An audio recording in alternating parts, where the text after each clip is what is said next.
Olá, boa noite. Ainda não consigo lhe ouvir, doutor.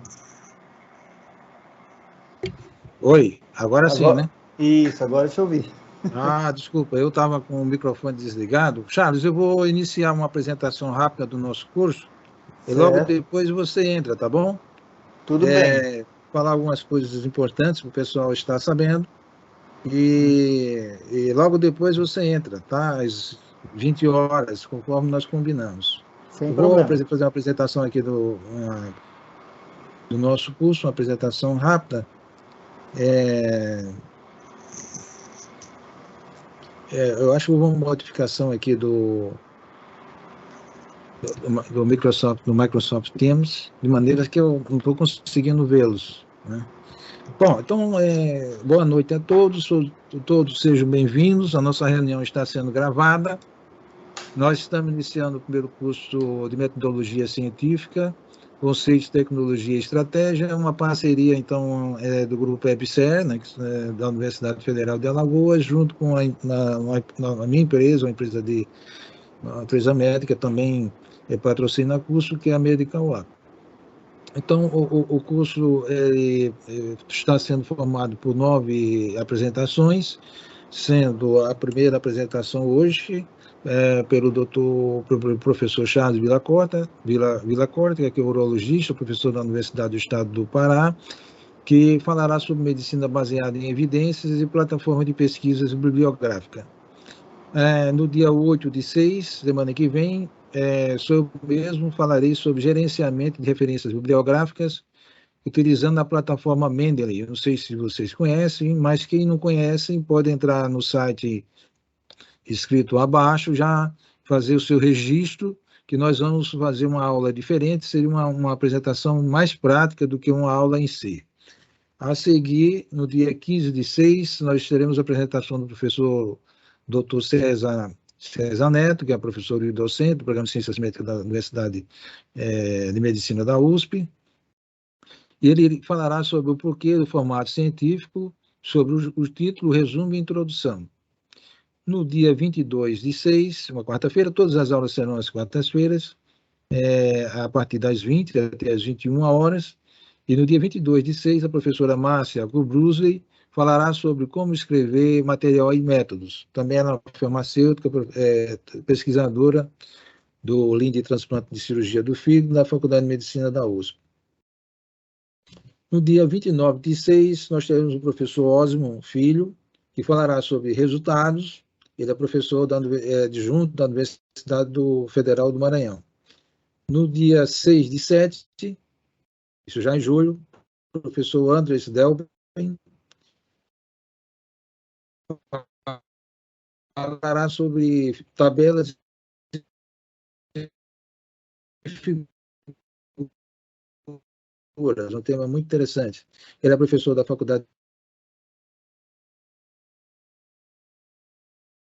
de motivo de ocupação de folga de agenda do professor José Eduardo Monteiro da Cunha.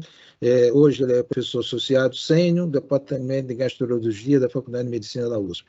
Ele falará, é um professor bastante conhecimento na área, e ele falará sobre discussão, referências bibliográficas e o apêndice das teses. No dia 20/7, houve aqui alguma coisa. Desculpe, saiu aqui a minha tela? O que foi? Vocês estão vendo minha tela? Não, né? Vendo sim. Caiu ou saiu? Ainda estão vendo a minha tela? A tela saiu agora. Saiu. Eu vou compartilhar de novo, que houve algum problema aqui, acho que é internet. Bom, então no dia... Vocês estão vendo minha tela agora? Ok. Charles? Ok, desculpe aí. No dia 27, nós teremos a apresentação do professor Cleiton Silva, inclusive ele é alagoano. Ele formou-se na Universidade Federal de Alagoas, ele é formado em Educação Física, mas hoje é professor e pesquisador, professor associado, né, da Cooper Medical School, da Royal University, em New Jersey, nos Estados Unidos. E ele nos falará sobre publicação do artigo, como escolher revistas e etapas exigidas. Por fim, aí já em agosto, nós pularemos uma semana e nós teremos uma professora Renata Cordeiro, ela é fisioterapeuta, presidente do Comitê de Ética da Hospital e Maternidade e Escola do Cachoeirinha, aqui da Prefeitura Municipal de São Paulo, e ela falará sobre aspectos éticos, processo de registro no Comitê de Ética e Pesquisa. Aí é interessante, já vocês, né, que trabalham com pesquisa ou pretendem se iniciar em pesquisa, fazerem o registro na Plataforma Brasil. Eu tenho aí o endereço, é fácil de achar, mas é interessante vocês fazerem o registro, porque ela falará sobre ela, tem bastante experiência na área. Então, voltando aqui, eu gostaria de agradecer a todos, né, o pessoal da Universidade Federal de Alagoas, os residentes, os professores, os colegas médicos, todos aqueles que vão participar deste evento, não só como alunos, né, como participantes, mas os apresentadores, os colaboradores, ao Alan Jones, que é o funcionário do Hospital Universitário, que me ajudou na montagem do evento, e nós estamos trabalhando juntos. Então, eu espero que todos tenham algum tipo de aprendizado, aqueles que não têm nenhum, que aprendam alguma coisa, e que o curso seja proveitoso para todos, tá bom? Muito obrigado, e nós vamos iniciar, então, o curso com a apresentação do professor Charles Villacota. Obrigado, Charles. Obrigado, doutor Lorenilson. Um prazer estar aqui. Deixa eu só compartilhar aqui minha tela e aí a gente já pode conversar.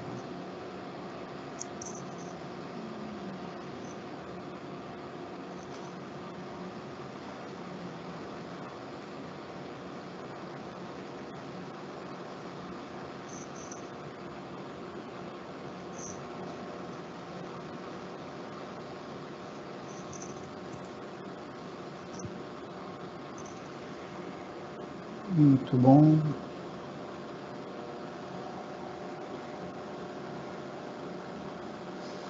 Certo. Podemos começar então, doutor Lorenilson? Podemos conversar, só para adiantar o pessoal, que as aulas serão gravadas, elas serão dispostas no site da Medical App. Eu enviei por e-mail o endereço do site, do YouTube, para aqueles que eventualmente percam algum evento, não possam assistir, as aulas serão dispostas lá. Perguntas também, se por acaso nós passarmos do tempo de 1 hora de apresentação, as perguntas também podem ser feitas no site, e os colaboradores, né, os apresentadores também podem eventualmente ter alguma dúvida que porventura apareça lá. Então, nós podemos começar assim, Charles. Muito obrigado. Viu? Ok. Bem, gente, boa noite a todos. Eu sou o professor Charles Villacota, sou urologista. O professor Lorenilson teve esse honroso convite a mim em relação à realização dessa participação aqui no curso de metodologia científica.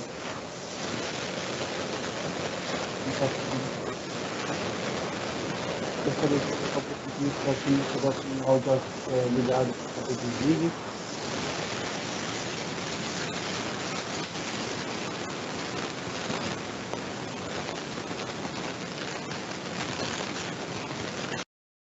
Pronto, obrigado. Bem, então gostaria de agradecer o Dr. Lorenilson. Para quem não sabe, eu fiz residência em cirurgia geral no Hospital Alípio Corrêa Neto, em Hermelino Matarazzo, no extremo leste de São Paulo, e o Dr. Lorenilson, naquela época, era o coordenador da residência de cirurgia geral, de lá que eu conheço o Dr. Lorenilson, e com o tempo voltei para Belém, fiz urologia em São Paulo, voltei para Belém, e a internet acabou nos agregando novamente, nos encontramos aí nas redes sociais e recebi então esse convite, fico muito feliz pela lembrança do meu nome. Quando se fala de ciência, de pesquisa e de assuntos relacionados à academia, por favor, não se esqueçam de mim, pode me convidar, Dr. Lorenilson, eu gosto muito de falar sobre esse tipo de assunto. Pois bem, inicialmente eu perguntei para o professor Lorenilson qual seria o público principal desse curso, e a maioria seriam acadêmicos, mas se eventualmente eu estiver falando de maneira muito superficial, por favor, vocês podem, por favor, me interromper e aí a gente pode aprofundar algum conceito ou outro, tá bom? Vamos lá, fiquem bem à vontade, quem quiser interromper é só apertar no chat ou ligar o áudio, e aí a gente vai parando e a gente vai discutir. Pois bem, vamos falar um pouquinho de medicina baseada em evidências e plataformas de pesquisa bibliográfica. Então, o porquê de hoje, qual é o motivo dessa aula, né? Uma frase de Hayek bastante interessante, um economista muito conhecido internacionalmente, ele fala que o conhecimento nunca existe de forma isolada, mas em pedaços dispersos e incompletos, contraditórios que todos os indivíduos possuem separadamente. Então, ninguém consegue dominar todo o conhecimento. Esse conhecimento ele já foi muito restrito a poucos livros, e hoje em dia ele é um conhecimento gigante, enorme. É um verdadeiro mar, um mar de informação, né? Então, hoje nós estamos na era da informação. E esse mar, imagine o oceano de informações que nós hoje vivemos, um mundo interconectado, que teve realmente uma aceleração do seu desenvolvimento, a partir do momento que a gente conseguiu interconectar o conhecimento de várias pessoas. Hoje eu consigo fazer um trabalho colaborando com pesquisadores dos Estados Unidos, da Europa, do Japão, da Ásia, de qualquer parte do mundo, sem qualquer tipo de dificuldade física, né? A gente simplesmente pode se conectar imediatamente, como nós estamos fazendo nesse momento aqui pela internet, e discutir, refletir, editar trabalhos de maneira conjunta e, ao mesmo tempo, né, simultânea, por exemplo, fazendo uma edição de um documento do Google Docs, do Google, através do Drive, né? Então, a gente tem como fazer um trabalho simultâneo, independente do local onde a gente esteja. Só tem um problema. Assim, tudo que abunda, né, também traz riscos ali de uma sobrecarga. Então, para que a gente consiga realmente não se afogar nesse mar de informações, a gente precisa ter uma certa organização, um certo critério, né? Então, a gente tem duas coisas a fazer. Ou a gente fica boiando, né, como a gente está aqui nessa imagem, uma pessoa nesse mar imenso, sem conseguir explorar essas informações, apenas vendo aquilo que está na superfície. Ou a gente pode surfar essa onda, surfar esse mar e até aprofundar e mergulhar nessas informações, que na verdade toda essa beleza do mar se esconde abaixo da superfície. Então, hoje, a gente tem uma imensidão de conhecimento, uma imensidão de dados na internet, mas se você não souber pesquisar, não souber buscá-los, provavelmente você não vai conseguir encontrar o conhecimento necessário para aquilo que você deseja pesquisar. Então, fazendo rapidamente um retorno para o que é fundamental, né? Então, scientia, né, que seria a origem etimológica, a palavra latina que originou a palavra ciência, ela no início significava conhecimento.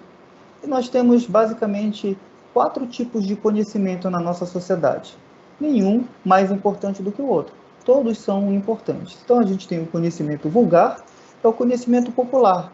É aquilo que a gente entende como os ditados populares, aquilo que a gente aprende como cultura popular, que faz com que nós nos entendamos como um povo de um único local. Também temos o conhecimento filosófico, que tem a ver com a nossa moral, com a nossa ética, com questões de aspectos relacionais, né?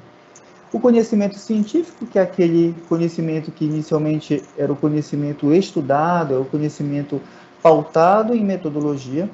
E o conhecimento religioso, que transcende a nossa realidade, vamos dizer assim, terrena. E aí a gente tem, então, esses 4 tipos de conhecimento, que são, vamos dizer assim, a base do conhecimento da nossa sociedade. No início, né, ciência e filosofia, como ambos falavam de conhecimento, então ciência era a palavra para conhecimento e filosofia para o estudo da sabedoria, do conhecimento, do saber, né? Então, existia realmente uma coisa só, até porque a quantidade de conhecimento era muito limitada. E a partir do momento que houve essa evolução natural do desenvolvimento da sociedade, a ciência natural começou a se separar da ciência moral.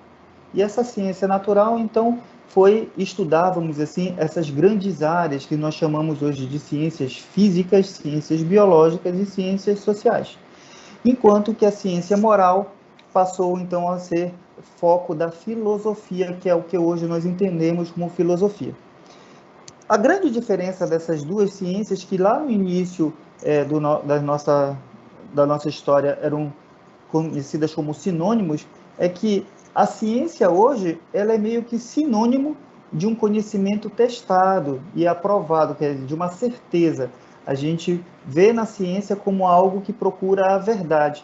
Não que outras formas de conhecimento não alcancem a verdade, mas hoje ciência tem essa relação direta com certeza. Em contrapartida, a filosofia tem um conhecimento mais empírico e argumentativo, então é mais reflexivo, que muitas vezes não se pode ser provado. Né? Então houve essa cisão do que no início era uma coisa só, cada um foi para o seu lado e essas duas grandes áreas do conhecimento ficaram mais separadas. E para que a gente tenha então um caminho a ser trilhado, né, a gente precisa realmente de método, né? Método vem dessa palavra grega chamada métodos, que é atrás do caminho, é o caminho a seguir na busca da verdade, do nosso conhecimento, é através de um caminho, né? Atrás de um caminho, depois de um caminho. Então, o método, antes de mais nada, é como nós faremos para realizar... Gostaria de pedir para alguém... Opa, isso, desligou o áudio. O método, então, ele é o caminho que nós utilizamos para chegar em algum objetivo, em algum local. E, nesse caso, a gente está falando do conhecimento científico.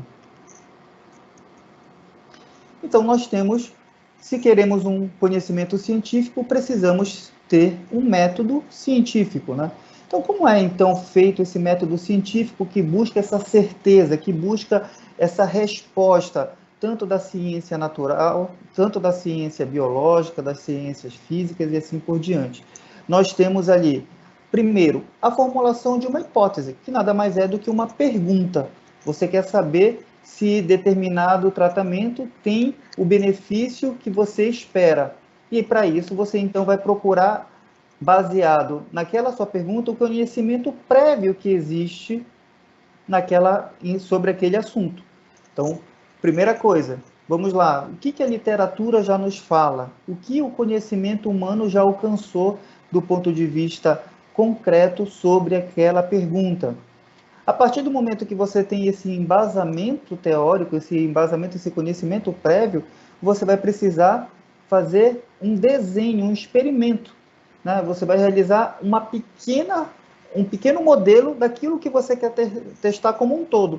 E quando a gente fala de saúdes médicas, né, de ciências médicas, ciências da saúde, a gente está falando de uma coisa que a gente não pode testar em todo mundo, a gente não tem como fazer o teste em toda a população, em toda a humanidade. Então, a gente sempre vai precisar de modelos, sempre a gente vai precisar fazer um trabalho mais localizado, uma amostra.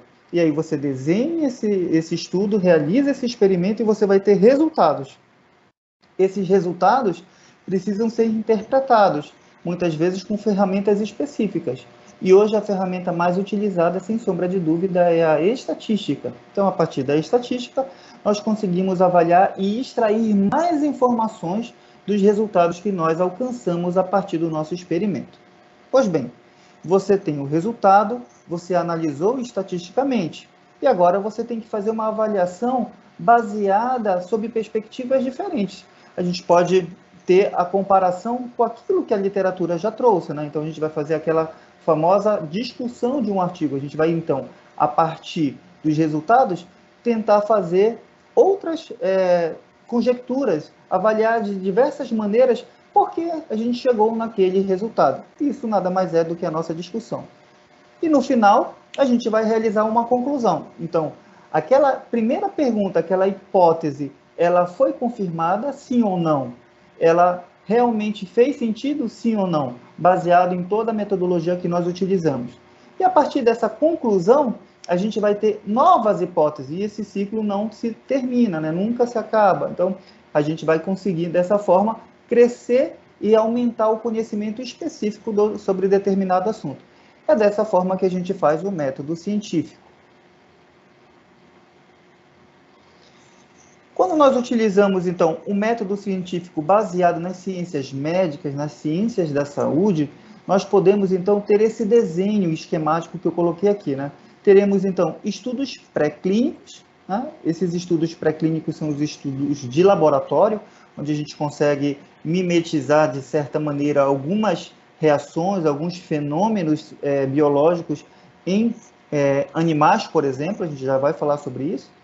Mas também podemos ter os estudos observacionais, olhar para aquilo que já acontece naquela sociedade, olhar para aquilo que acontece na população, ou seja, avaliar a epidemiologia daquela doença, daquela população, avaliar o que, do ponto de vista natural, acontece entre a relação do paciente e do meio ambiente e dos agentes etiológicos, e assim a gente consegue extrair muitas informações. Esses são os estudos observacionais.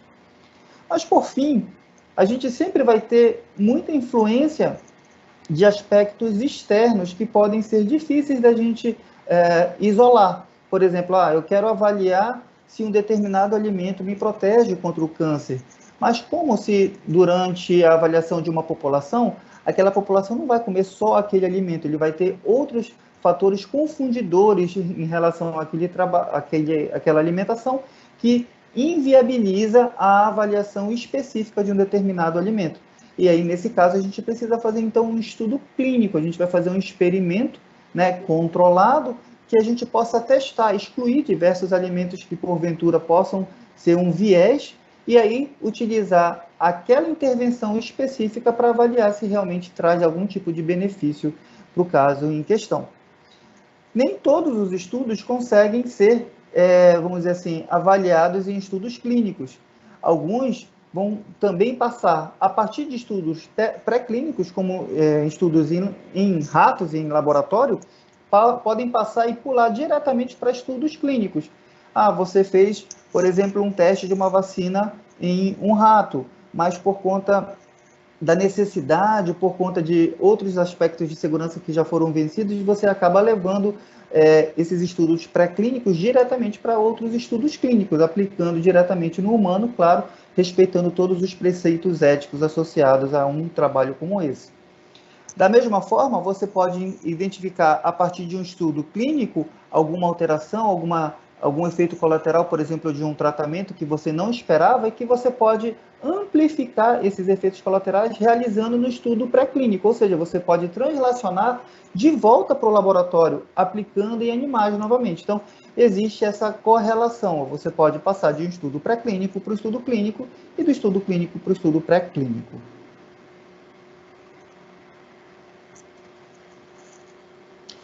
Esses são os estudos pré-clínicos mais comumente utilizados, né? Nós temos os estudos in vitro, né? Que se utilizam tecidos, né? Cultura de tecidos, cultura de bactérias, avaliações específicas laboratoriais, que se utiliza especificamente parte de tecidos biológicos, mas não do ser vivo em si, né? Esses estudos in vitro, hoje em dia, eles têm se associado cada vez mais com estudos biotecnológicos. Então, a gente vê aqui estudos in vitro, né? Estudos in vivo e estudos in sílica, né? O in vivo são utilizando animais de experimentação, dentre eles os camundongos, os ratos, porcos e outros tipos de animais. E por conta da crescente, vamos dizer assim, crescente desconforto da sociedade em relação aos cuidados com os animais, ao fato de muitas vezes esses animais sofrerem com os experimentos, esse tipo de procedimento ele tem ficado cada vez mais restrito. Precisa se fazer uma avaliação muito específica para saber se realmente as informações alcançadas através de um estudo experimental realmente valem a pena para o sofrimento, valem aquele sofrimento animal. Então, hoje, o estudo laboratorial em vivo está bem restrito, né? E nós temos os estudos em sílica, que nada mais é do que os processadores, fazer estudos computacionais na tentativa de avaliar características de drogas, características de proliferação celular, que podem ser, então, testados de maneiras infinitas a partir de cálculos matemáticos. A união da tecnologia com fatores de tecido, a gente tem alcançado um quarto estudo pré-clínico, que são essas biotecnologias, né? Pois bem, saímos do estudo pré-clínico e vamos para os estudos de observação. Esses estudos de observação, não necessariamente eles vão ter um resultado tão significativo quanto os estudos clínicos, mas a gente pode, sim, ter informações bastante significativas de associações, principalmente, e em alguns casos específicos, nós temos uma relação de causa e efeito. Vai depender do tipo do trabalho, do tipo do desenho escolhido para aquela pesquisa. Então, considerando aqui uma linha do tempo, onde a gente tem o passado, o presente e o futuro, e considerando a exposição de um determinado evento e o seu desfecho, né, nós temos, se a gente começa fazendo, a partir do nosso presente, a pesquisa de patologias, vamos, por exemplo, dizer, vou pegar todos os pacientes com câncer de próstata, como eu sou urologista, eu vou utilizar muito a minha realidade como exemplos. Então, imagine um paciente com câncer de próstata,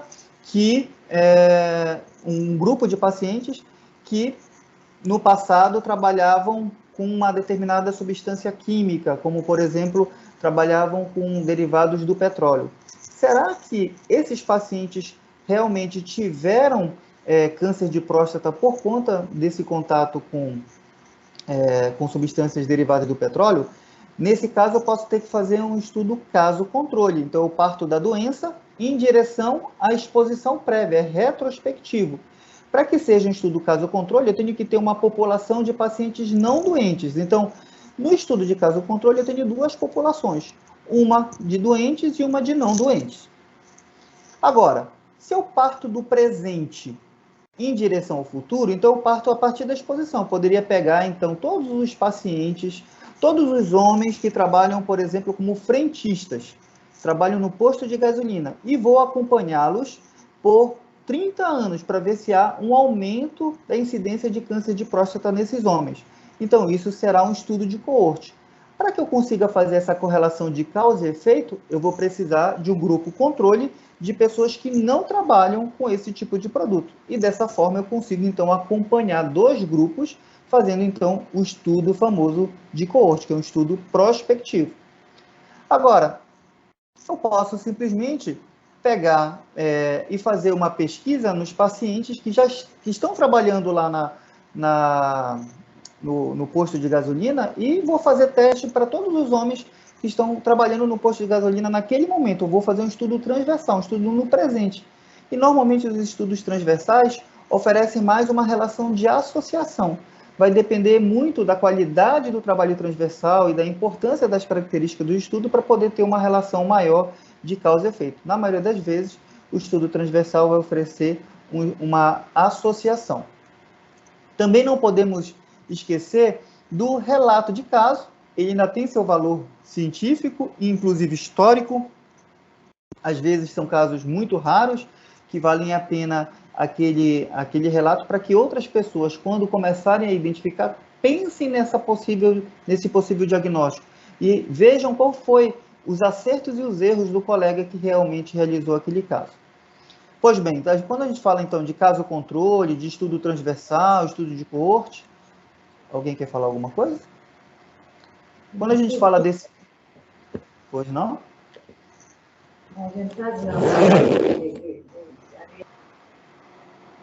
Então, quando a gente fala desses estudos de caso controle, estudo de coortes e os transversais, nós temos então dois grupos, né? Duas coortes, um grupo controle, um grupo doença, para que a gente consiga fazer a comparação.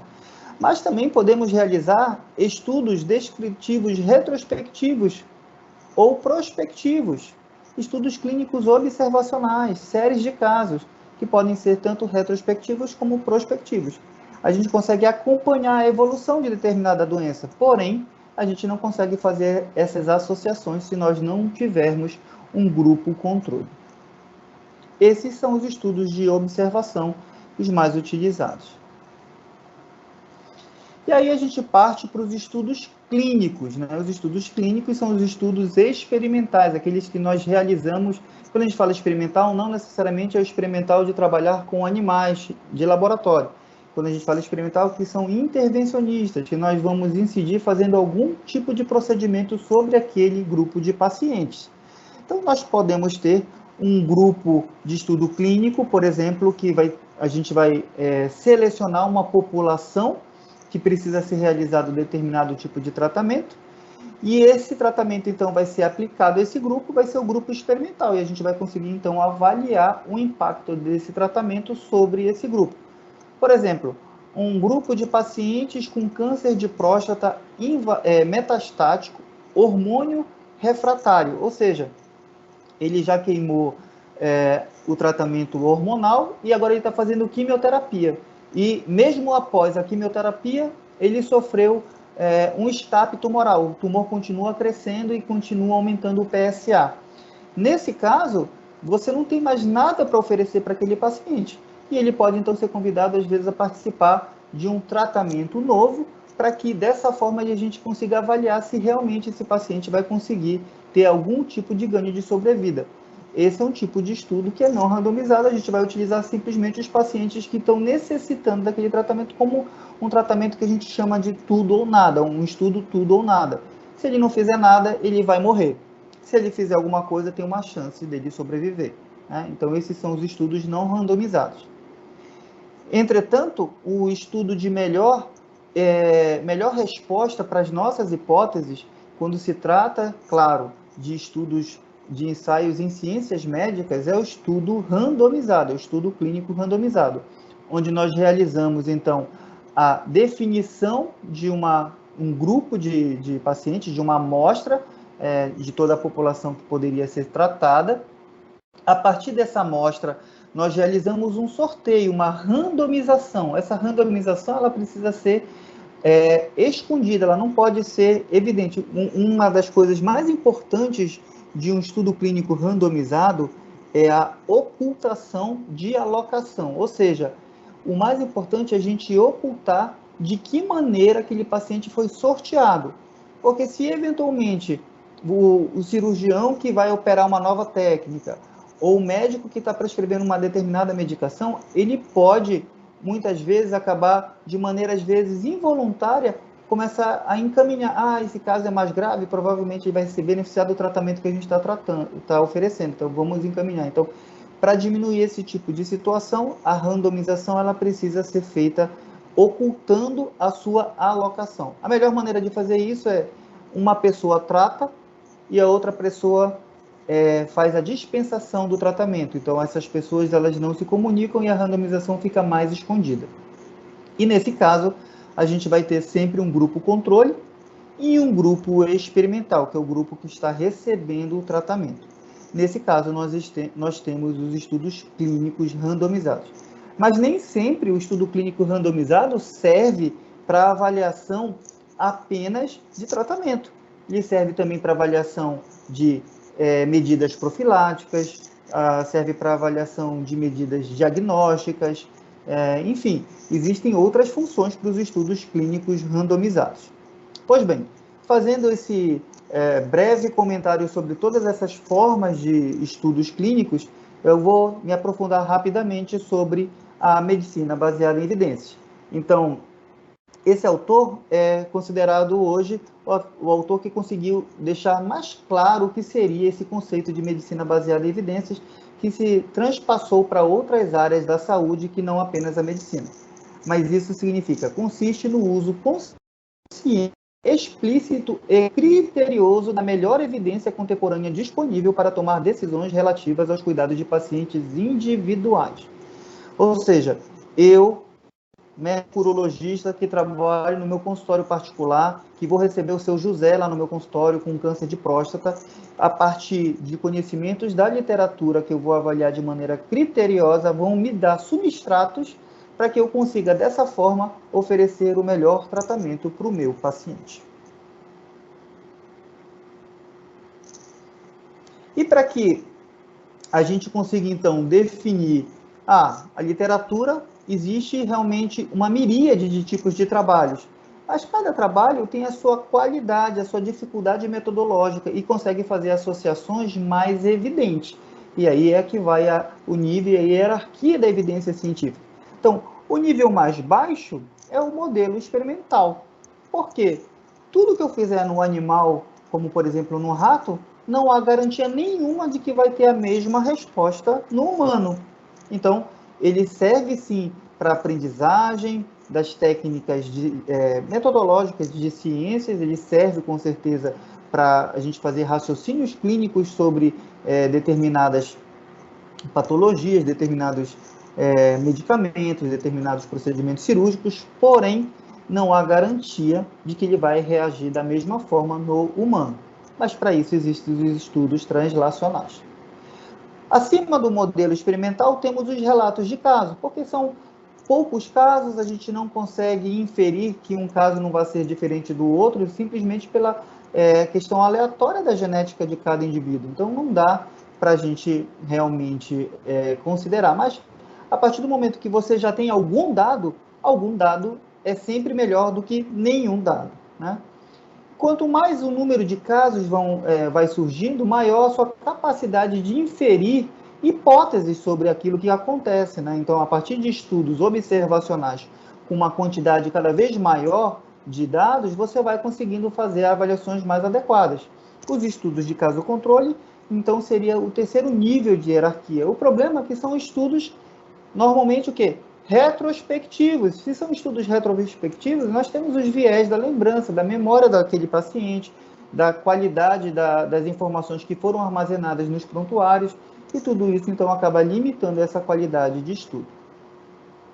Acima deles, nós temos os estudos de coorte, são estudos prospectivos, então a gente consegue controlar muito mais as variáveis que estão sendo utilizadas e estão sendo avaliadas.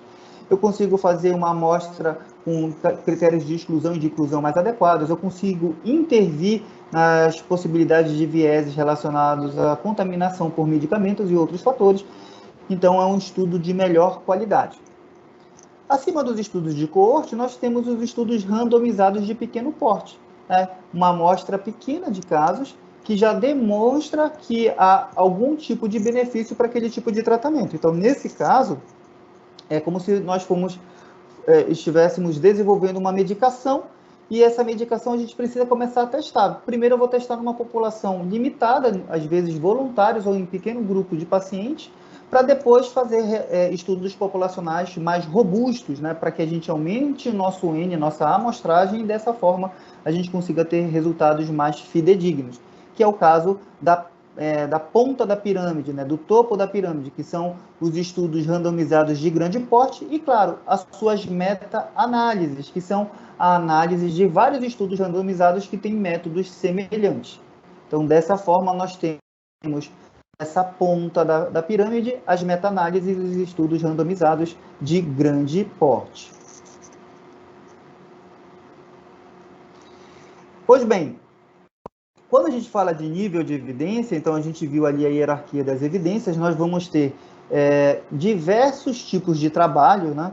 Só que cada trabalho ele é mais adequado para a avaliação de determinado aspecto. Então, a gente não vai conseguir fazer uma meta-análise, por exemplo, para um paciente que tem para uma doença rara, por exemplo. Vai ser muito mais difícil eu conseguir fazer algum tipo de ensaio clínico avaliando uma doença que é muito incomum. Mas, se eu quiser fazer, por exemplo, a avaliação de tratamento, né? Essa aqui é o maior nível de evidência. Então, a parte aqui, 1A, é a maior hierarquia, o nível de evidência dos estudos, descendo aqui em direção aos 5, que são os experts, né? A opinião de experts. Eu não vou me ater a cada um desses quadradinhos, mas eu queria chamar a atenção para isso aqui. Primeiro, para tratamento, prevenção e etiologia, o melhor tratamento que a gente tem é a meta-análise de ensaios clínicos randomizados. Isso é o que a gente tem de melhor. Isso que a gente procura fazer para poder definir se um tratamento é adequado ou não. Para prognóstico, a gente quer ver curva de sobrevida, coorte. Coorte seria, então, o melhor estudo para poder avaliar prognóstico. Para diagnóstico, o ideal é avaliar padrão ouro, ou seja, a gente vai sempre comparar ensaios clínicos com um padrão ouro daquele diagnóstico. Por exemplo, eu quero fazer a avaliação de um novo marcador para câncer de próstata e comparar com o PSA, por exemplo, ou comparar com a biópsia, e assim por diante. Então, eu tenho que utilizar um padrão ouro para aquela patologia, e a partir de então, eu consigo comparar para ver se a minha nova intervenção diagnóstica, ela é tão boa ou não é inferior ao padrão ouro. E dessa forma, a gente consegue ter uma avaliação melhor para diagnóstico. E, claro, para diagnósticos diferenciais ou para a prevalência de sintomas, a gente tem aí a coorte também como sendo a melhor opção para avaliação desses aspectos. Em relação ao grau de recomendação, a gente tem o grau A, B, C e D. Né? Então, muitas vezes, você identifica que determinada situação tem um grau de recomendação A e um grau de recomendação B. O que significa isso? Você sempre vai utilizar a melhor evidência possível, que pode ser até D. Como eu disse, qualquer evidência é melhor do que nenhuma. Então, se você não tem... Se, por exemplo, você pega um caso raro e você não sabe nada sobre aquele caso, o que você faz? Você vai procurar na internet, não acha nada. Aí você vai conversar com o seu chefe, com um colega mais experiente para perguntar determinada situação específica e ele vai te dar a opinião dele, que muitas vezes ele já teve a oportunidade realmente de ter aquele contato e ter uma situação parecida. Então, a gente tem que valorizar esse tipo de situação.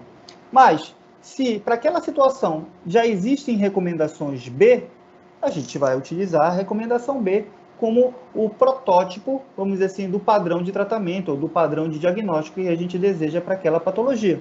Então, é dessa forma que nós utilizamos os graus de recomendação, sempre o maior possível. E aí a gente precisa diferenciar o painel de especialista. Então, as diretrizes, os guidelines das sociedades, quando são realizados de maneira metodologicamente correta, ou seja, eles utilizam, por exemplo, aqui o nível de evidência de Oxford, né, que foi um dos primeiros e um dos mais utilizados, você percebe que, por exemplo, eu tive a oportunidade de fazer parte de uma diretriz da SBU que falava sobre o uso do laser em HPB. A gente foi um período para um hotel, foi um final de semana e todo mundo já levou todo o levantamento bibliográfico e aí lá a gente utilizou a partir da escolha dos melhores trabalhos e definimos o texto com o grau de recomendação. Então, utilizamos toda uma metodologia para chegar naquela diretriz. Isso é o nível de evidência 1, né? É a avaliação das meta-análises. Entretanto, a gente não pode confundir com a opinião de especialistas, que pode ser um editorial, que pode ser uma carta, pode ser uma reunião científica que as pessoas votaram, definiram lá o que eles acham de interessante. Nesse caso, é nível 5, é o nível baixo lá, o nível D, na verdade, não é nível 5, é nível D de recomendação, tá? Pois bem, já entendemos um pouquinho da metodologia, entendemos dos níveis de recomendação. Sabemos que precisamos procurar sempre a maior recomendação possível, o grau de recomendação possível para aquela literatura em relação à hipótese que nós estamos investigando, que nós queremos aquela resposta. Então, a gente precisa definir bem qual pergunta pretendo responder, para poder, então, me aprofundar nesse mar de informações. E uma das metodologias mais importantes utilizadas é esse PICO, que é simples, né? Esse anacrônimo aqui, PICO, Patients, P de Patients, pacientes, né? Qual é a população, a amostra que deve ser, então, estudada. I de Interventions, que é a intervenção. C, que é o controle ou a comparação. E o O, que é Outcomes, que nada mais é do que o resultado daquela pesquisa. Então, é fundamental a gente definir muito bem aquilo que a gente quer pesquisar, porque se você não sabe para onde ir, qualquer caminho serve. Isso a gente já ouviu lá da Alice do País das Maravilhas, e realmente a gente acaba se perdendo na pesquisa se a gente não definir muito bem a nossa pergunta da nossa hipótese. Vejam só, uma das formas da gente fazer uma pesquisa numa plataforma de de literatura online, como, por exemplo, o PubMed, eu vou falar daqui a pouco sobre ele, é uma forma chamada uma busca não controlada. Eu vou escrever um nome e, a partir dessa inscrição, ele vai comparar letra por letra e procurar, ou no título ou no abstract, um nome exatamente como eu escrevi. Eu escrevi propositalmente aqui o nome errado, olha, Prostate Cancer, né? Então, o nome errado. E, por incrível que pareça, olha, apareceram 206 resultados, ou seja, só apareceu 206 resultados porque esses artigos foram publicados com um erro na escrita. Ó. Aqui está errado, aqui está errado. E dessa forma a gente acaba tendo uma busca muito pouco orgânica. Ele vai procurar estritamente o nome que você colocou no buscador. Do outro lado, se você escrever de maneira correta, prostate cancer, você vai ter, então, 196.361 artigos. Imagina começar a fazer qualquer tipo de pesquisa com uma quantidade enorme como essa, para poder pesquisar e avaliar se aquele assunto realmente vai responder à hipótese que você deseja. Para isso, a gente tem a busca controlada, uma busca orientada. Existem diversas maneiras, eu vou mostrar aqui algumas para vocês. Mas essa busca controlada, ela já tem como se fosse um filtro, que é do próprio autor. Utilizando, então, o que a gente chama de MESH. MESH é esse termo aqui, olha, Medical Subject Reading, que se trata de unitermos, palavras-chave, que são catalogadas pelo Medline, que é uma base de dados do PubMed, e é escolhido a partir da avaliação conceitual. Ou seja, como é que dentro do MESH o nome neoplasia de próstata está? Ali está escrito da seguinte maneira, próstata neoplasma. E nesse caso, a gente vai então utilizar exatamente esse termo como o autor, então, identifica e coloca como se fosse uma palavra-chave. Quem faz essa escolha é o autor. Por isso que a gente não pode menosprezar o cuidado na hora da escrita do nosso artigo com a nossa palavra-chave. Afinal de contas, a gente quer que o nosso artigo seja encontrado. E aí, para eu dizer assim, olha, eu estou falando de câncer de próstata no meu artigo. Por isso, eu tenho que ver qual é o termo correto que eu posso colocar como palavra-chave abaixo do meu resumo. Né? Então, vejam só, isso daqui é o histórico que eu fiz de pesquisa no PubMed. Por exemplo, com o nome errado, Prostate Cancer, 206. Se eu colocar um nome aberto, Prostate Cancer, 196.361. Se eu já colocar Prostate Neoplasma, ou seja, ele vai procurar essas palavras dessa forma escrita, 165 mil artigos que escreveram dessa forma. Mas, como unitermo, quer dizer, utilizando de maneira correta o MESH, tem 142.495 casos. Ainda é muita coisa. E aí eu preciso, então, definir o que eu quero saber do câncer de próstata. Uma das formas da gente identificar, então, qual é o MESH, qual é aquela palavra, aquele termo, aquela palavra que vai servir como palavra-chave para o nosso artigo, é através aqui, ó, do MESH, a base de dados do MESH. Lá vai dizer que o adolescente é um paciente de tal a tal idade, que uma criança é um paciente de tal a tal idade, que a cirurgia de catarata, se tiver essa palavra na palavra-chave, é uma cirurgia realizada de tal forma. Então, lá tem todas as características. E a gente entra por aqui, você entra no PubMed e aqui embaixo você procura nesse banco de dados do MESH. Por exemplo, olha só, para tentar melhorar ainda mais a minha seleção, eu posso utilizar os operadores booleanos, que são palavras que conseguem excluir, fazer interseções ou incluir palavras de pesquisa. Então, por exemplo, se eu utilizar aqui uma pesquisa, a palavra prostate neoplasma e surgery, e colocar or, o pesquisador aqui, a busca do Medline, vai oferecer para mim todas as informações, todos os artigos que tiverem essa palavra, junto com a palavra cirurgia. Olha a quantidade de pesquisas, de artigos que ele levantou, 5 milhões. Isso serve para estudos ou para aspectos, assuntos que são muito restritos. Daí você utiliza dessa forma para ampliar, explodir ali a sua pesquisa. Entretanto, se você não quer os casos cirúrgicos, você quer falar de câncer de próstata, mas não quer cirurgia, você quer só radioterapia. Então, você pode, por exemplo, colocar NOT. A partir desse momento, tudo que tiver câncer de próstata e cirurgia vai ser retirado, só vai mostrar o que tem câncer de próstata sem cirurgia. Nesse caso, olha, já diminui para 93.900 artigos levantados.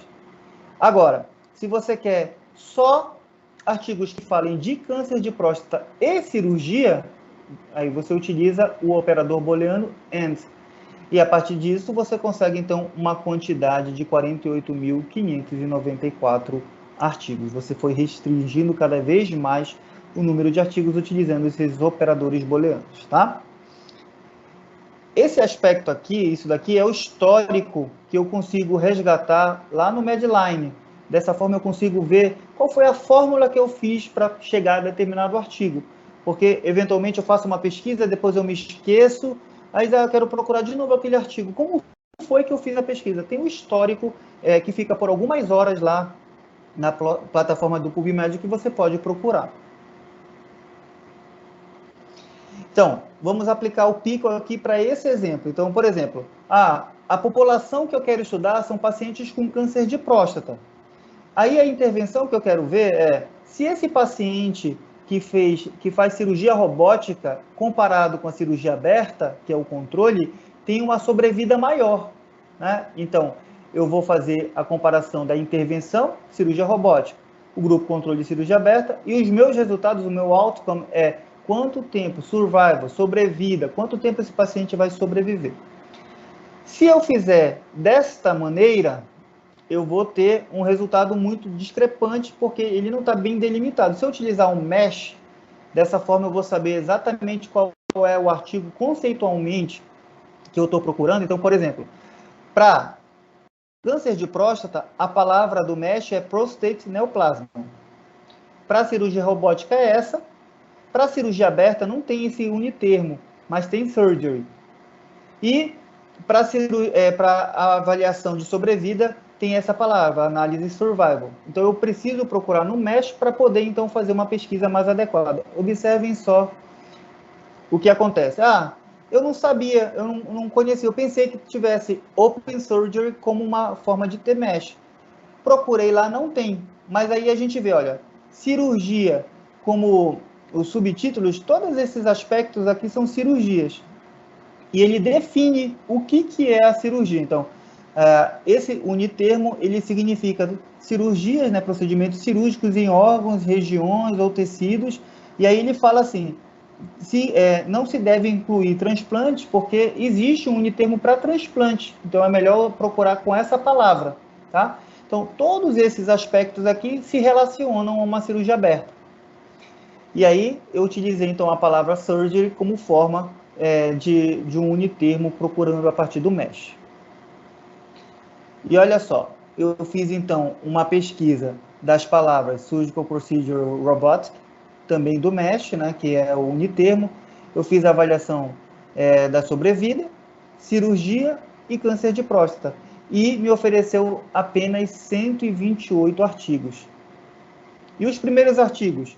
Os primeiros artigos que foram pesquisados já mostravam uma qualidade para a resposta que eu queria saber muito boa. Então, imagina, né? Olha, mostrando aqui uma comparação de estudos laparoscópicos e robóticos assistidos com a cirurgia aberta radical para o tratamento de câncer de próstata localizado. E esse aqui é a comparação do estudo da prostatectomia radical robótica junto com a cirurgia aberta. Então, você vê que os dois primeiros artigos já são muito próximos daquilo que eu desejo pesquisar e daquilo que eu preciso realmente responder da minha hipótese. A partir daí, eu já consigo, então, avaliar a qualidade dos artigos e, assim, utilizar algum grau de recomendação. Outras formas de melhorar ainda mais a nossa seleção utilizando alguns aspectos, vamos dizer assim, algumas dicas, né?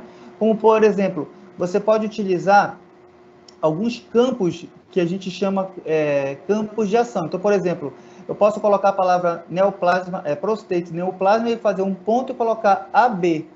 Isso vai significar que ele vai procurar palavras do abstrato, do resumo. Dessa forma, a gente então ele só vai pesquisar onde tiver a palavra câncer de próstata no resumo, no abstract. E assim por diante. Todos esses aspectos aqui, você coloca um ponto depois da palavra que você está pesquisando. Então, olha só. Úlcera.me. Então, aí eu vou avaliar para o aspecto do mesh. Se eu quiser um termo que só tem no mesh, então coloco úlcera.me. Vocês viram que no meu exemplo eu utilizava o mesh entre duas chaves. É uma outra forma de você avaliar um unitermo dentro da plataforma do mesh. Outros títulos que você pode utilizar são os subtermos. Então, por exemplo, você pode pesquisar a talidomida. Eu quero ver o evento adverso da talidomida. Daí eu faço talidomida./AE. Aqui é diferente. Aqui é um campo de ação, é um campo de filtro, né? E aqui é uma composição da palavra, é um subtópico da palavra. E todos esses aqui podem ser utilizados como filtradores da sua pesquisa. Esse artigo aqui é um artigo de 1997, mas ele continua sendo o artigo mais citado quando se fala de pesquisa em Medline Database. Então, a gente já sabe como fazer essa pesquisa. Vamos entender então um pouquinho como funciona rapidamente essas bibliotecas. A gente já está chegando no final aqui da nossa discussão. Temos mais uns 5 minutinhos para falar. E então eu gostaria de chamar a atenção para as bibliotecas virtuais, que nada mais é do que uma forma de organização de todo esse conteúdo e de padronização e de rearranjo de critérios para que esses artigos então sejam alcançados, cheguem até a ponta, que é o leitor, que é o médico que realmente precisa daquela informação para aplicar na sua vida prática. Eu vou citar aqui 2 bibliotecas das mais utilizadas, todo mundo já deve ter ouvido falar, que é o PubMed e a Bireme. Né? Então, o PubMed é um portal online disponível de maneira pública desde 1996, foi quando ele foi lançado. O PubMed, ele é esse portal que é de responsabilidade da National Center for Biotechnology. E esse instituto faz parte da Biblioteca Nacional de Medicina dos Estados Unidos. Né? E essa biblioteca faz parte desse grande Instituto Nacional de Saúde. Então, o PubMed, ele é um instrumento, ele é uma parte dessas instituições aqui, tá? Ele é como se fosse a interface digital dessa National Center for Biotechnology. E ele tem, basicamente, vários bancos de dados dentro do PubMed, mas os 3 mais conhecidos e mais significantes são o PNC, que é o PubMed Central, que só tem artigos gratuitos, né? Então, esses artigos, muitos são patrocinados pelo governo americano, então são revistas que têm algum tipo de patrocínio, que tem um custo pago às vezes pelos autores e transforma-se então num artigo gratuito. Nós temos o Medline, que a Medline foi o primeiro banco de dados bastante organizado em relação a conteúdos de medicina, e ele se confunde, então PubMed e Medline meio que se confundem como se fosse uma coisa só, mas o Medline é o banco de dados e o PubMed é o portal, né, o portal de busca, só que é realmente o principal banco de dados do PubMed.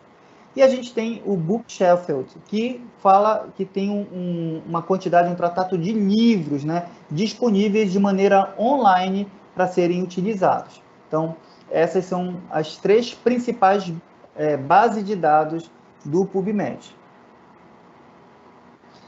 Entretanto, se você escreve aqui, neoplasma de próstata, mais uma vez, observem como você pode ter um gerenciamento de todos os bancos de dados. Olha, no banco de dados do MESH, que são os unitermos, a gente tem um, porque realmente representa. Foi esse que eu pesquisei para representar o câncer de próstata. Então, quando quiser pesquisar câncer de próstata, a palavra do MESH é essa, Prostate Neoplasm. Mas, olha, tem tantas 3.000 citações aqui no Bookshelf. Eu tenho 150 citações no PubMed, que é o Medline. Eu tenho 96.000 citações no PubMed Central, e assim por diante. E todos esses outros bancos de dados, que são mais específicos, bancos de dados genéticos, do genoma, de genes e assim por diante. E também tem um banco de dados de ensaios clínicos do governo americano, 6.000 casos, e aqui da clínica veterinária e tudo mais. Então, a gente tem realmente um enorme número de banco de dados, e dessa forma organizada você consegue saber aquilo que realmente é importante para você. O outro banco de dados, o outro portal, a outra biblioteca virtual é a BIREM, né, que se confunde com esse portal da rede BVS, que está relacionado com as bibliotecas da América Latina e do Caribe, né? Existe, então, a BIREM no Brasil, mas ela é uma instituição vinculada à Organização Pan-Americana de Saúde, a Organização Mundial de Saúde. Nós temos lá o prédio da BIREM, que fica ali na frente da Escola Paulista, e temos, então, outras sedes em outros países aqui da região da América Latina. Dentro da BIREM, nós temos também outros bancos de dados, os mais variados. A gente tem o LILACS, que é o banco de dados que está em inglês, português e espanhol, que publica basicamente toda a literatura produzida nesses países de língua latina que fazem parte desse grande consórcio. Aqui, o nosso MESH, né, que é dos Estados Unidos, é MESH, aqui a gente chama de DEX, que são Descritores em Ciências da Saúde. Então, se você quer saber como é uma palavra-chave em português, você tem que entrar no DEX para saber qual palavra-chave se encaixa em seu trabalho. Aí a gente tem outros bancos de dados, né? Então, tudo isso, toda essa quantidade de informações, ela está ali catalogada e, na verdade, são feitos também por pessoas, não é uma coisa automática. Então, existe uma curadoria. A curadoria são os painéis de especialistas, são os editores que definem, por exemplo, existem vários e vários filtros. Primeiro, eu faço um artigo. Esse artigo, então, vai ser avaliado para a edição da revista. A edição da revista, então, vai solicitar os revisores, e dessa forma, esse artigo vai ser publicado. Só que a revista em si também vai ser avaliada por um outro painel, que é o painel da própria Biblioteca Nacional de Medicina dos Estados Unidos. Existe um painel de pessoas que define se aquela revista tem qualidade suficiente para participar e ser indexada pelo Medline. Então, não é qualquer revista que consegue ser indexada. Dessa forma, você garante qualidade e uma elegibilidade para entrar naquele painel, naquele índice, né? naquela biblioteca, em última análise, né? Então, a curadoria, ela existe em várias fases. A gente precisa entender, então, que para que a gente tenha artigos de qualidade, para que a gente consiga realmente chegar numa informação de qualidade, a gente tem que olhar para a instituição, a gente tem que olhar para a revista, a gente tem que olhar para o painel de julgadores que fazem a curadoria daquele tipo de artigo científico. Então, para terminar, para não me alongar, acabando aqui exatamente 1 hora, as mensagens que eu gostaria de deixar aqui para vocês é que a medicina baseada em evidências não substitui o julgamento clínico do profissional. Ela é um grande guia, na verdade, um auxiliar. Ela mostra o caminho, mas a avaliação individual de cada paciente precisa ser realizada, e a autonomia do profissional, ela não impede a utilização, vamos dizer assim, do melhor critério diagnóstico possível, do melhor julgamento clínico possível para aquele indivíduo.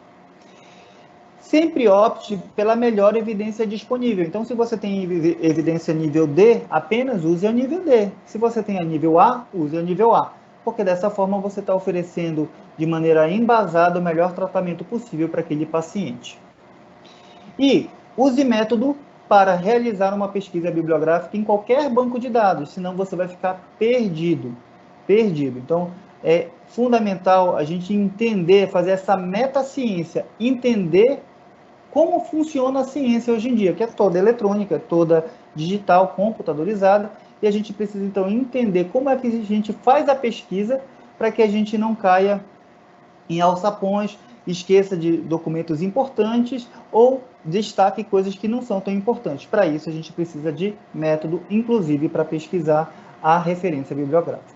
Bem, eram essas as informações que eu gostaria de deixar aqui para vocês. Eu deixo aberto aqui para tirar qualquer tipo de dúvida que eu possa oferecer. Eu deixei essa aula disponível em PDF no meu Instagram, lá no Stories. Quem quiser baixar, está à disposição para vocês. Muito obrigado, doutor Lourenilson, com você.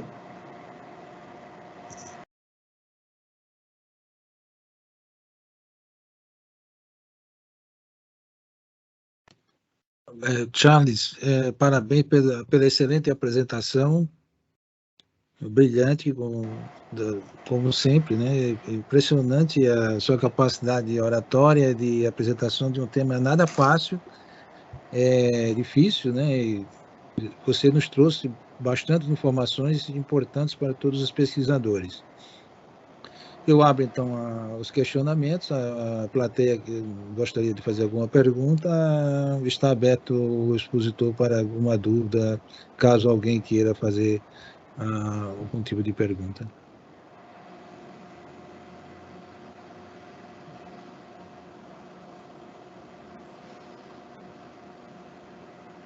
Bom, acho que está todo mundo bem informado, Charles. Que bom, que bom. Lourenilson, na verdade, as dúvidas são muitas, mas eu só queria fazer um comentário que eu sempre faço lá nas reuniões científicas para os residentes. E os residentes, na época que eu fiz residência, a gente era exigido para fazer as buscas. E eu nem conhecia muito os meshes, os filtros, mas eu tentava pegar aquele artigo científico, um ensaio clínico, uma revisão sistemática, algo que tivesse uma validade mais, uma validade científica, né, para apresentar lá e embasar a conduta que o staff tinha dado. Atualmente, os residentes, eles fazem as buscas lá no UpToDate e estão deixando de ir atrás dos artigos científicos diretamente. Então, eu acho que reforçar aí para os residentes, que eu sempre falo isso, vai lá no PubMed, tenta baixar os artigos científicos, tenta ver os artigos científicos na íntegra, tenta pegar o que tem mais validade científica para apresentar lá no caso clínico. Então, eu acho que, eu não estou vendo se eles estão participando aí todos, mas eu acho que isso é importante reforçar. E só agradecer aí pelas orientações e ensinamentos aí do professor Charles. Obrigado, professor. Um prazer. Temos uma pergunta do Sr. Matheus, do cirurgião Matheus. Matheus, pode? Então, acho que eu tenho que abrir o seu microfone? Não, né? Me ouvem? Sim. Me ouvem? Sim. Boa noite, doutor. Obrigado pela aula. Na hora dessa busca no PubMed, nós podemos incluir quaisquer termos que julguemos que sejam necessários para as pesquisas. Por exemplo, se eu quero pesquisar uma fístula, tratamento a vácuo de uma fístula com esofagectomia, eu posso colocar esofagectomia, fístula, tratamento a vácuo e acrescentar o I, o END, em todos os termos, e o PubMed vai conseguir fazer essa busca? Vai. Só que ele vai fazer uma busca comparativa, né? Ele não vai fazer uma busca conceitual, porque conceitualmente a gente fala do mesh, né? Do descritor. O descritor, ele tenta abraçar um conceito. E quem é que define o descritor é o autor. Mas se você, ou no título ou no abstract tiver a palavra que você colocou lá no buscador, ele vai aparecer, né? Vai aparecer para você. É uma forma de fazer pesquisa, porém, você acaba perdendo, às vezes, as limitações, você acaba ampliando demais a sua pesquisa, porque você vai ter que fazer com a palavra comparativamente igual. Por isso que eu quis mostrar, eu escrevi prostate errado lá, e apareceu arquivos com um nome escrito errado, porque foi publicado dessa maneira, de maneira errada, né? Então você vai precisar dessa sinonímia bastante próxima.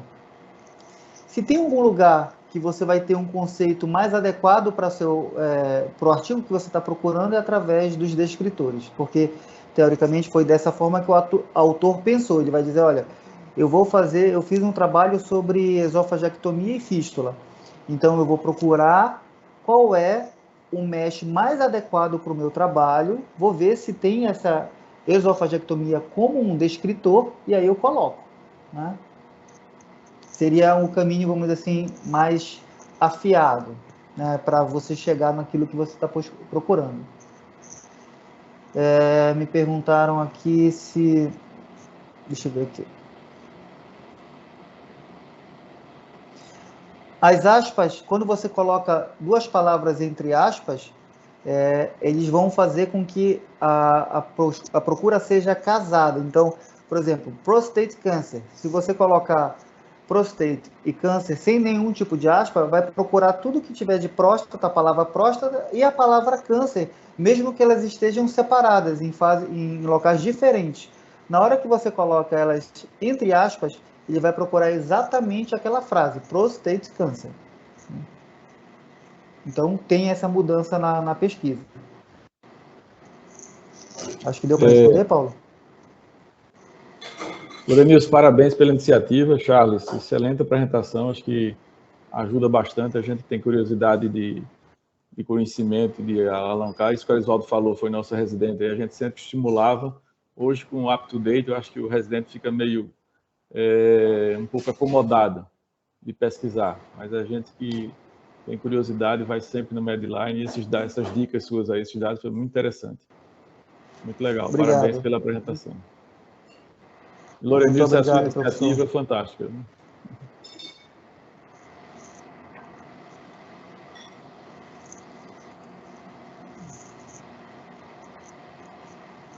Doutor Charles. O microfone está desativado, né? Pois não, Doutor Charles, só mais uma dúvida. Eu ainda não utilizei essa plataforma que o Lorenilson vai apresentar na próxima semana, acho que é Mendeley, né? Mas eu já utilizei o EndNote Web. Lá a gente consegue fazer essas mesmas buscas com os meshes e os filtros? Não sei. Eu utilizo, assim, o meu padrão de buscador é o PubMed. Meu padrão de buscador. Quando eu quero fazer algum tipo de pesquisa também, assim, na nossa realidade regional, daí eu vou na Virene. São os dois mais utilizados por mim, né? Mas o Mendeley, pelo que eu sei, na verdade é para essa coleta das referências, porque hoje, dentro do PubMed, você consegue colar a citação. O PubMed dá direito a uma aula só sobre ele, todas as funcionalidades que ele tem, você pode logar, você pode gravar toda a sua pesquisa, você pode mandar os seus abstracts, você pode padronizar o teu filtro, você pode ficar acompanhando novas publicações sobre o assunto que você está pesquisando. Então, você está fazendo uma tese, você deixa lá a sua pesquisa da tese, durante uma tese de doutorado pode demorar 3, 4 anos, e aí durante esse período podem chegar novas referências sobre aquele assunto e ele vai mandando direto para o seu e-mail. Então, tem várias funcionalidades no PubMed que a gente às vezes não conhece e que podem te ajudar. Inclusive, ele tem a funcionalidade de você coletar a referência lá em vários padrões. Você pode coletar a referência em Vancouver, em outros padrões. Não tem o padrão brasileiro, a BNT, mas tem outros padrões. E você pode copiar, e aí você pode jogar para o Note, você pode jogar para outras plataformas de organização de referência. Mas eu gosto muito do PubMed. Só para acrescentar, Charles, o doutor Zé Cardoso é o nosso chefe do departamento de cirurgia do Hospital Universitário Professor Alberto Antunes, né, da Universidade Federal de Alagoas. É um prazer tê-lo conosco, junto com o Erisvaldo. Ele deu todo o apoio para nós realizarmos esse curso. Esse curso visa a dar uma base, né, de conhecimento científico aos nossos alunos residentes, né, não só local, mas também para outros alunos, né, fora da cidade. E, mais uma vez, eu gostaria de salientar a brilhante apresentação do Charles, né, que foi o meu aluno, e eu fico muito satisfeito, né, pela grande evolução, pela brilhante apresentação que você fez aqui conosco. E continuar a que você continue participando dos nossos eventos, né, que vai até agosto, que é longo. Mas, enfim, a gente está sempre aprendendo algo novo, e é um prazer tê-los todos conosco. Não sei se o doutor José Cardoso quer falar alguma coisa, mas, para encerrarmos. Não, agradecer ao Charles e a toda iniciativa aí, só tem a agregar conhecimento aos estudantes, residentes e a gente também. Muito obrigado, Charles. Muito obrigado a todos, uma excelente noite e até a próxima. Até a próxima, até a semana que vem. Obrigado e até mais.